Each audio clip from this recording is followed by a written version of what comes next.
دوسری مثال میں یہاں پہ آپ سے شیئر کروں گی حضرت ابو بکر صدیق رضی اللہ تعالیٰ عنہ کی۔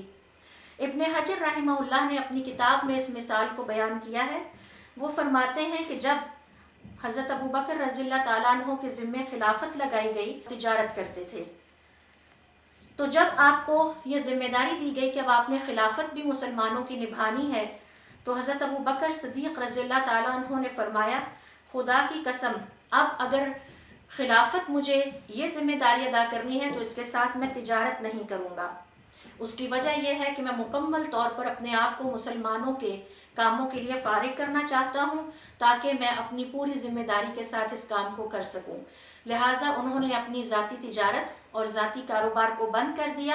اور اپنے آپ کو صرف اور صرف خلافت کے لیے وقف کر دیا تاکہ وہ اپنی تمام تر طاقت اور توانائی کے ساتھ اور مکمل یکسوئی کے ساتھ مسلمانوں کے معاملات کی دیکھ بھال کر سکیں۔ اور یہاں پر ہم دیکھتے ہیں کہ حضرت ابو بکر صدیق نے اسلام کے سیاسی نظام کا ایک نظریہ اور ایک اصول کی بنیاد رکھ دی، اور وہ بنیاد یہ تھی کہ خلافت اور تجارت، دوسرے الفاظ میں حکمرانی اور تجارت ایک شخص کے اندر اکٹھی نہیں ہونی چاہیے۔ اس کے بعد جب آپ نے یہ فیصلہ کر لیا اور اپنے ذاتی کاروبار کو ایک طرف رکھ دیا تو اپنے ساتھیوں سے اس بات کو ڈسکس کیا کہ اب ظاہر ہے کہ مجھے اپنے گھر والوں کی ضروریات بھی پوری کرنی ہے، تجارت کو تو میں ترک کر چکا ہوں، لہٰذا اب اس کا کیا حل کیا جائے۔ تو تمام ساتھیوں نے، صحابہ کرام نے آپس میں مشورہ کیا اور بیت المال سے آپ کی تنخواہ مقرر کی اور آپ سے سوال کیا کہ کس حد تک آپ کی ضروریات جو ہیں وہ پوری ہو سکتی ہیں۔ آپس کے باہمی مشاورت سے طے یہ ہوا کہ حضرت ابو بکر صدیق بیت المال سے 6000 درہم سالانہ لے لیا کریں گے اور اس سے اپنے گھر کو لک آفٹر کرتے رہیں گے، جو کہ ایک بہت ہی مناسب رقم تھی۔ اس کے مقابلے میں آپ کا تجارت اور کاروبار بہت زیادہ تھی، لیکن آپ نے اپنے تجارت اور کاروبار کو ایک طرف رکھتے ہوئے سب سے پہلے اپنی پوری دیانتداری کے ساتھ اس اہم ترین ذمہ داری کو نبھانے کا فیصلہ کیا۔ اس کے بعد ہم دیکھتے ہیں کہ آپ جتنی دیر خلیفہ رہے اس تمام عرصے میں آپ نے صرف 8000 درہم اپنی فیملی پر خرچ کیے، حالانکہ طے یہ ہوا تھا کہ آپ سال کے 6000 درہم وصول کر لیا کریں گے، لیکن اس کے باوجود آپ نے گھر کے خرچوں کو اتنا مختصر رکھا کہ آپ نے اس چیز کو گوارا نہیں کیا کہ مسلمانوں کے پیسے سے کسی قسم کی عیاشی یا اسراف کا مظاہرہ کیا جائے۔ تو جتنا عرصہ آپ خلافت کے منصب پر رہے آپ نے صرف 8000 درہم خرچ کیے، وہ رقم بھی پوری طرح خرچ نہیں کی جو تنخواہ کے طور پر آپ کی مقرر کی گئی تھی۔ اس کے بعد جب آپ کی موت کا وقت قریب آیا تو آپ نے تمام افراد کو یہ بتایا کہ میرے اوپر تقریباً 8000 درہم کا قرض ہے، لہٰذا میرے ذاتی مال میں سے یہ رقم منہا کر لی جائے اور اسے مسلمانوں کے بیت المال میں جمع کر دیا جائے۔ یعنی آپ اندازہ لگائیے کہ اس دنیا سے رخصت ہونے سے قبل وہ اماؤنٹ جو آپ نے خلافت کے زمانے میں 8000 درہم کی استعمال کی تھی اسے بھی قرض سمجھا اور اپنے بچوں کو تاکید کی کہ میرے ذاتی مال سے یہ رقم نکال کر بیت المال میں واپس جمع کر دی جائے۔ تو اس پر حضرت عمر رضی اللہ تعالیٰ عنہ رو پڑے اور حضرت عمر رضی اللہ تعالیٰ عنہ نے فرمایا اللہ تعالیٰ ابو بکر پر رحم کرے، انہوں نے ہمیں بہت مشکل ٹاسک دیا ہے، یعنی کہ اتنی سلیقے سے اور اتنے ستھرے انداز سے حکومت کو چلایا اور اتنی دیانتداری کے ساتھ چلایا کہ اب آنے والوں کے لیے یہ ٹارگٹ بہت چیلنجنگ ہو گیا ہے۔ یہ تو تھی حضرت ابو بکر رضی اللہ تعالیٰ عنہ کی مثال کہ کس طرح سے انہوں نے پوری دیانتداری کے ساتھ مسلمانوں کی ایک ایک پائی کا حساب کتاب رکھتے ہوئے جو رقم استعمال کی تھی بہت تھوڑی سی، اس کو بھی وہ اس دنیا سے جانے سے پہلے بیت المال میں واپس جمع کرا گئے۔ اب میں آپ سے شیئر کرتی ہوں حضرت عمر رضی اللہ تعالیٰ عنہ کی ایک مثال کہ جب ان کی وفات کا وقت قریب آیا تو انہوں نے اپنے بیٹے عبداللہ کو بلایا اور ان سے کہا کہ عبداللہ ذرا مجھے اپنا حساب کتاب کھول کے بتائیے کہ کیا مجھے کوئی قرض ادا کرنا ہے۔ تو ان کے بیٹے نے دیکھا کہ ان کے اوپر تقریباً 86,000 درہم کا قرض ہے، لہٰذا انہوں نے یہ رقم بیت المال میں واپس جمع کرا دی کہ یہ جو مجھے تنخواہ ملتی رہی تھی اب میرے حالات اچھے ہیں اور مجھے اس کی ضرورت نہیں تھی، لہٰذا آپ اس کو واپس جمع کرا دیجئے۔ اندازہ لگائیے کہ حضرت عمر رضی اللہ تعالیٰ عنہ وہ حکمران تھے کہ جن کے پاس کسریٰ اور قیصر کے خزانے حاضر کیے گئے، اور ان کی جو مالیت تھی وہ کروڑوں میں اور ملینز میں اور بلینز میں بنتی تھی، اور وہ سب کے سب مسلمانوں پر خرچ کر دیے گئے۔ حضرت عمر رضی اللہ تعالیٰ عنہ نے اپنے لیے یا اپنی فیملی کے لیے اس میں سے 1 درہم بھی نہیں لیا،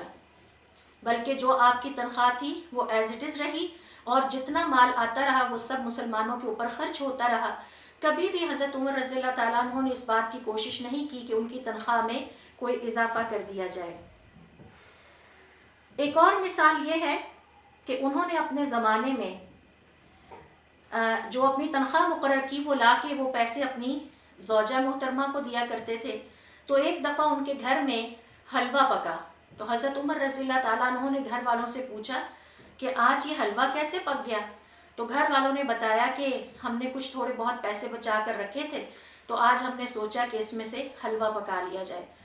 تو حضرت عمر رضی اللہ تعالیٰ عنہ نے جواب دیا، اس کا مطلب ہے کہ اس سے کم میں بھی آپ کا گزارا ہو سکتا ہے، لہٰذا وہ حلوہ اور وہ اماؤنٹ اٹھا کے بیت المال میں بھجوا دی، اور کہہ دیا کہ آئندہ سے میری تنخواہ کم کر دی جائے کیونکہ میرا اس سے کم میں گزارا ہو سکتا ہے۔ اس کی وجہ یہ ہے کہ وہ لوگ دنیا کے غلام نہیں تھے، ان کے دلوں میں دنیا کا لالچ نہیں تھا، ان کی زندگی کا مقصد دنیا نہیں تھی، ان کی زندگی کا مقصد اللہ تعالیٰ کی خوشی تھی۔ وہ جانتے تھے کہ وہ اس دنیا میں جو چند دن کی زندگی بسر کرنے آئے ہیں،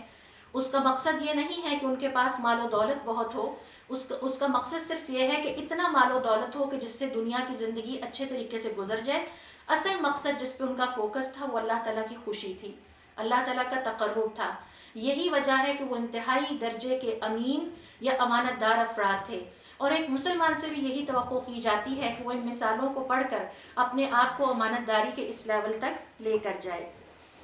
ایک اور واقعہ ہے کہ حضرت عمر رضی اللہ تعالیٰ عنہ نے اپنے زمانے میں ایک شخص کو بیت المال کا نگران مقرر کیا،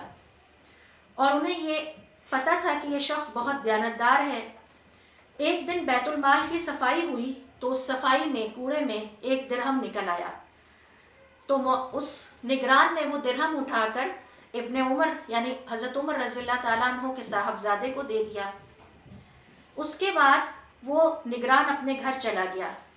جس وقت وہ اپنے گھر پہنچا تو پیچھے ہی حضرت عمر کا قاصد حضرت عمر رضی اللہ تعالیٰ عنہ کا پیغمبر ان کے پاس پہنچ گیا، اور اس قاصد نے کہا کہ آپ کو حضرت عمر رضی اللہ تعالیٰ عنہ نے بلایا ہے۔ لہٰذا بیت المال کا وہ نگران واپس الٹے اپنے پاؤں پہ حضرت عمر رضی اللہ تعالیٰ عنہ کے پاس آیا، تو دیکھا کہ وہ درہم جو اس نگران نے حضرت عمر رضی اللہ تعالیٰ عنہ کے بیٹے کے ہاتھ میں پکڑایا تھا وہ اب حضرت عمر رضی اللہ تعالیٰ عنہ کے ہاتھ میں ہے۔ تو انہوں نے کہا کہ بھائی یہ درہم لے لو۔ حضرت عمر رضی اللہ تعالیٰ عنہ نے فرمایا کہ یہ درہم لے لو اور جا کے اسے مسلمانوں کے بیت المال میں واپس جمع کرا دو۔ کیا تم یہ چاہتے ہو کہ قیامت والے دن پوری امت مسلمہ اور حضور اکرم صلی اللہ علیہ وسلم کی امت اس 1 درہم کی خاطر کھڑے ہو کر اپنے رب کے سامنے مجھ سے بحث کر رہی ہو؟ اس لیے اس پہ میرا حق نہیں بنتا، اور تمہیں یہ بچے کو دینا بھی نہیں چاہیے تھا۔ جاؤ جا کے اس کو بیت المال میں واپس کر دو۔ تو آج آپ یہ دیکھیے کہ ہم شاید بدنیتی میں نہ صحیح لیکن لاپرواہی میں ایسی بہت ساری چیزیں کر جاتے ہیں جو کہ غلط ہے اور دیانتداری کے اصول کے خلاف ہے، اور پھر ہمیں حضرت عمر رضی اللہ تعالیٰ عنہ، حضرت ابو بکر رضی اللہ تعالیٰ عنہ اور حضور اکرم صلی اللہ علیہ وسلم کی زندگیوں سے سبق سیکھنا چاہیے کہ اس طرح کی لاپرواہیاں بھی، چاہے ہماری نیت اچھی ہے، لاپرواہیاں بھی اللہ تعالیٰ کے ہاں جو ہے وہ قبول نہیں ہوں گی، اور اس کا کوئی عذر جو ہے وہ ہم پیش نہیں کر سکیں گے۔ دیانتدار ہونے کا مطلب اور امانت دار ہونے کا مطلب یہ ہے کہ ہم بھی اسی ذمہ داری کا مظاہرہ کریں جس ذمہ داری کا مظاہرہ ہمارے سلف صالح کرتے آئے ہیں۔ جب سعد ابن ابی وقاص نے مدائن فتح کیا تو اس وقت مسلمانوں کی خوشحالی کا دور تھا، اور یہ ہجری کا 16واں سال تھا، اور جب اس وقت کے مال غنیمت کو جمع کیا گیا تو ان کی جو مالیت تھی وہ بہت بڑی بنتی تھی، تقریباً 80,000 ملین کا وہ مال غنیمت تھا، اور یہ صرف ایک غزوے کے نتیجے میں حاصل ہوا، جبکہ اس کے مقابلے میں حضرت عمر رضی اللہ تعالیٰ عنہ کی صورتحال یہ تھی کہ انہوں نے اپنی تنخواہ میں مزید کمی کر دی تھی، اپنی تنخواہ میں اضافہ نہیں کیا۔ آپ سوچئے کہ ایک طرف تو مسلمان خلافت کی آمدن اتنی زیادہ تھی کہ ایک غزوے سے اتنا زیادہ مال عطا ہوا اور وہ سب مسلمانوں پر خرچ کر دیا گیا. لیکن حضرت عمر رضی اللہ تعالیٰ عنہ کی دیانتداری کی حالت یہ ہے کہ انہوں نے اپنی نہ تو تنخواہ میں اضافہ کیا اور نہ ہی اس کے نتیجے میں اس خوشحالی کو خود کو انجوائے کرنے کی کوشش کی. اور پھر جب یہ مال آپ کے پاس پیش کیا گیا تو اس میں دیکھا آپ نے کہ سونا بھی ہے اور اس میں ہیرے بھی ہیں اور بہت ہی قیمتی قسم کی چیزیں ہیں. تو حضرت عمر رضی اللہ تعالیٰ عنہ کو انتہائی تعجب ہوا اور انہوں نے لانے والوں سے پوچھا کہ کیا یہ لوگوں نے اتنا قیمتی مال آسانی سے تمہارے حوالے کر دیا حتیٰ کہ یہ مجھ تک پہنچ گیا؟ تو حضرت علی ابن ابی طالب نے ان سے کہا کہ چونکہ آپ خود انتہائی عفت اور پاکیزگی کا مظاہرہ کرتے ہیں، دوسرے الفاظ میں ہماری لیڈرشپ انتہائی دیانتدار ہے اور انتہائی امانت دار ہے، یہی وجہ ہے کہ آپ کی رعایا کے اندر بھی یہی اخلاق اور یہی وصف نظر آتے ہیں کہ وہ بھی انتہائی دیانتدار ہیں اور انہوں نے پوری امانت داری کے ساتھ یہ سارا ساز و سامان لا کر آپ کی خدمت میں حاضر کر دیا ہے اور اس میں سے کچھ بھی لیا نہیں ہے. اس کے بعد ہم دیکھتے ہیں ایک اور مثال میں یہاں آپ سے شیئر کروں گی جو کہ حضرت عمر بن عبدالعزیز رضی اللہ تعالیٰ عنہ کی زندگی کے حوالے سے ہے. ہم سب جانتے ہیں کہ امت مسلمہ نے جو خوشحالی حضرت عمر بن عبدالعزیز کے دور میں دیکھی اس کی مثال تاریخ میں نہیں ملتی. حضرت عمر بن عبدالعزیز کی حالت یہ تھی کہ آپ کے پاس شاہی سواری تھی یا سرکاری سواری تھی، اور وہ اس لیے تھی کہ آپ جب کبھی مسلمانوں کے کاموں کے لیے نکلیں تو آپ کو دقت یا تکلیف نہ آئے. تو آپ نے اپنے ایک ملازم سے کہا کہ میرے لیے شہد خرید کر لاؤ. اس ملازم نے وہ سرکاری سواری پکڑی اور وہ بازار چلا گیا اور شہد لا کر آپ کو دیا. تو آپ نے اس سے پوچھا کہ تم نے کون سی والی سواری استعمال کی؟ تو اس نے بتایا کہ میں نے آپ کی فلاں سرکاری سواری تھی جس کا استعمال کیا. تو انہوں نے وہ شہد اس کے ہاتھ میں دیا اور کہا کہ جاؤ اس شہد کو جا کے بازار میں بیچ دو اور اس سے جو پیسے ملیں وہ تم بیت المال میں جمع کرا دو. تمہیں کس نے کہا تھا کہ تم میرے ذاتی کام کے لیے سرکاری سواری کا استعمال کرو؟ تم نے میرے شہد کو بھی خراب کر دیا اور آپ نے وہ شہد استعمال نہیں کیا. یہ ہے وہ خوف خدا کا لیول اور یہ ہے وہ دیانتداری کا لیول جو ایک عام مسلمان کے اندر اور ایک مومن کے اندر خاص طور پر پایا جانا چاہیے. لیکن کتنے دکھ اور تکلیف کی بات ہے کہ جب ہم یہ پڑھتے ہیں کہ حضور اکرم صلی اللہ علیہ وسلم فرماتے ہیں کہ جب قیامت کا زمانہ قریب ہوگا تو لوگوں کے اندر سے امانت ختم ہو جائے گی، منصب تباہ ہو جائیں گے، امت مسلمہ کے مفادات ختم ہو جائیں گے. ہر شخص زیادہ سے زیادہ کے چکر میں اور زیادہ سے زیادہ مال کمانے کے لیے حلال اور حرام کی تمیز ختم کر دے گا. حتیٰ کہ کام کرنے کے لیے جو ریسورسز دیے جائیں گے ان کو ذاتی مقاصد کے لیے استعمال کیا جائے گا. جبکہ ہم یہ بھول گئے ہیں کہ ہم بنیادی طور پر اس قوم کے افراد ہیں کہ جس کے سلف صالح نہ تو اپنے ذاتی کام کے لیے سرکاری سواری کا استعمال کرتے تھے، نہ اپنی تنخواہوں میں اضافے کرتے تھے، بلکہ ہو سکتا تھا تو کم سے کم میں گزارا کرتے اور باقی کی رقم جو ہے وہ بیت المال میں جمع کروا دیتے. تو یہ ہیں وہ چند مثالیں کہ جن کے مطالعے سے ہمیں پتہ چلتا ہے کہ کس طرح سے ایک مسلمان کے اندر جو ہے وہ دیانتداری ہونی چاہیے اور امانت داری ہونی چاہیے. لیکن دکھ اور تکلیف ہوتی ہے جب ہم دیکھتے ہیں کہ ایسا آج ہمارے معاشرے میں ختم ہوتا چلا جا رہا ہے اور کوئی شخص بھی اس بات کا ادراک نہیں رکھتا کہ قیامت والے دن اسے ایک ناجائز دھاگے کا بھی اللہ کے ہاں جواب دینا ہوگا. اور یہ ہے وہ سینیریو جو کہ ایک مومن کو قیامت کے قائم ہونے سے پہلے نظر آئے گا. اب سوال یہ پیدا ہوتا ہے کہ جب ہمیں یہ ساری قیامت کی نشانیاں نظر آ رہی ہیں تو بحیثیت مومن کے ہم سب کو کیا کرنا ہے؟ اس میں سب سے پہلی چیز جس کی طرف توجہ ہماری علماء کرام دلاتے ہیں وہ یہ ہے کہ ہمیں ہر لمحے اپنے تجدید ایمان کی ضرورت ہے. ہر لمحے ہمیں اپنے ایمان کی تجدید کرتے رہنا چاہیے، اپنے نفس کو یہ یاد دلاتے رہنا چاہیے یہ جو کچھ ظاہر ہو رہا ہے، جو کچھ لوگ کر رہے ہیں، اس کا یہ مطلب نہیں ہے کہ بحیثیت مومن میں بھی یہ سب کچھ کرنا شروع کر دوں،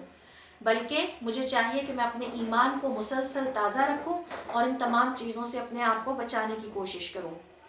دوسرا کام جو بحیثیت مومن کے ہمیں کرنا ہے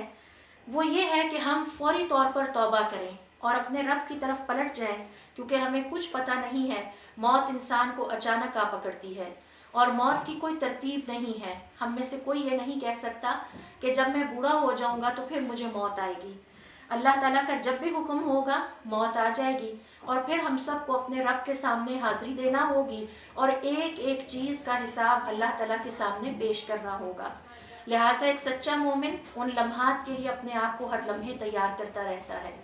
اور لوگ جو مرضی کریں، معاشرے میں جو کچھ بھی ہو رہا ہو، وہ اپنے آپ کو اللہ تعالیٰ کی اطاعت اور اللہ تعالیٰ کی فرما برداری کے راستے سے کبھی نہیں ہٹاتا۔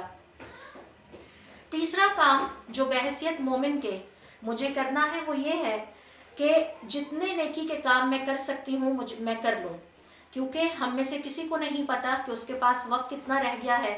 اور فتنے بڑی تیزی کے ساتھ وقوع پذیر ہو رہے ہیں، اور ان فتنوں سے بحیثیت مومن مجھے اپنے آپ کو بچانا ہے، اور اس کے لیے دین کا مطالعہ کرنا ہے، تاکہ باقی وقت میں جتنی نیکیاں ہو سکے کر لوں، تاکہ جب اللہ تعالیٰ سے میری ملاقات کا وقت آئے تو میرے دل میں کسی قسم کی حسرت نہ ہو اور کسی قسم کی تمنا نہ ہو کہ کاش مجھے کچھ زندگی مل جاتی تو میں بھی اپنے آپ کو ٹھیک کر لیتی۔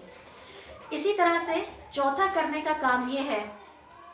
کہ اپنے آپ کو اللہ تعالیٰ کے تقوی پر قائم رکھا جائے، پرہیزگاری پر قائم رکھا جائے، اور سب سے بڑی بات یہ ہے اپنے دین کا مطالعہ کیا جائے، علم حاصل کیا جائے۔ ان فتنوں کا مقابلہ، ان آزمائشوں کا، قیامت کی نشانیوں کا مقابلہ صرف اسی صورت میں ممکن ہے جب مجھے ان کا علم ہوگا، اور جب علم ہوگا تو بحیثیت مومن میں اپنے آپ کو اس تباہی، اس بربادی اور فساد کا حصہ نہ بننے دوں، اور پھر میں وہ کام کروں جو کہ اللہ تعالیٰ کو پسند ہے۔ مجھے پتہ ہونا چاہیے کہ کون سے کام اللہ تعالیٰ کو خوش کرنے والے ہیں اور کون سے کام اللہ تعالیٰ کو ناخوش کرنے والے ہیں، اور پھر اس پر صبر بھی کیا جائے، کیونکہ جب ایک مسلمان اللہ تعالیٰ کی اطاعت اور فرما برداری کرتا ہے تو اس کے لیے اس کو بہت زیادہ صبر کی ضرورت ہوتی ہے۔ لوگ بھی باتیں کریں گے، اس کے اوپر جملے بھی اچھالے جائیں گے، جب وہ لوگوں کے ساتھ خرابی، بگاڑ اور فساد کا حصہ نہیں بنے گا تو وہ لوگ اس کو تنگ بھی کریں گے، تانے بھی دیں گے۔ اس ساری باتوں کے اوپر صبر کا مظاہرہ کرنا چاہیے۔ یہی وجہ ہے کہ ہمارا دین ہمیں یہ سکھاتا ہے کہ ایک مسلمان کو کھانے اور پینے سے زیادہ صبر کی ضرورت ہوتی ہے۔ اللہ تعالیٰ کی اطاعت اور فرما برداری کے لیے بھی صبر کی ضرورت ہوتی ہے۔ جب ہم اپنی نیند چھوڑ کر فجر کے وقت اٹھ کے نماز ادا کرتے ہیں تو ہم صبر کرتے ہیں۔ جب ہم روزہ رکھتے ہیں اللہ تعالیٰ کو خوش کرنے کے لیے تو ہمیں صبر کرنا ہوتا ہے۔ ہم اپنے نفس کو سمجھاتے ہیں کہ نہیں، مجھے یہ غلط کام نہیں کرنے۔ تو صبر کرنا ہے ایک مومن کو، اور اپنے آپ کو اس فساد اور بگاڑ اور خرابی کا حصہ نہیں بننے دینا۔ سب سے آخری چیز جو کہ ایک مومن کو کرنی ہے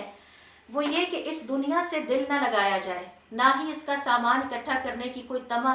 یا غرض رکھی جائے، بلکہ مومن کی زندگی کا صرف ایک ہی مقصد ہے کہ اس دنیا کو اللہ تعالیٰ کی خوشی حاصل کرنے کے لیے استعمال کیا جائے۔ یہ دنیا ایک گزرگاہ ہے، یہاں ہم نے ہمیشہ نہیں رہنا۔ ہماری زندگی کا سفر بہت تیزی کے ساتھ طے ہو رہا ہے، وقت تیزی سے ہمیں گزارتا چلا جا رہا ہے۔ ہر آنے والا دن ہمیں اللہ تعالیٰ سے قریب کر رہا ہے اور دنیا کی زندگی سے دور کرتا چلا جا رہا ہے، اور وقت اتنی تیزی سے گزر رہا ہے کہ انسان جب پلٹ کر دیکھتا ہے تو اسے احساس ہوتا ہے کہ شاید 10 سال چند لمحوں میں گزر گئے ہوں۔ لہٰذا سمجھنے کی بات یہ ہے کہ یہ دنیا یا اس کا سامان اکٹھا کرنا اور اس کے لیے حلال اور حرام ناجائز طریقے اختیار کرنا، یہ سب غلط کام ہیں، اور اس کے نتیجے میں انسان آخرت میں ہلاکت اور تباہی کے گڑھے میں جا پڑے گا۔ لہٰذا اصل زندگی کا مقصد ہے اپنے رب کو راضی کیا جائے، اور دنیا کا سامان صرف ہمارے پاس اتنا ہو کہ جس سے ہم اللہ تعالیٰ کی اطاعت اور فرما برداری کو پوری یکسوئی کے ساتھ سر انجام دے سکیں۔ سب سے آخری بات جو ہمیں اپنے ذہن میں رکھنی ہے وہ یہ کہ قیامت کی ان نشانیوں کا مطالعہ کیا جائے،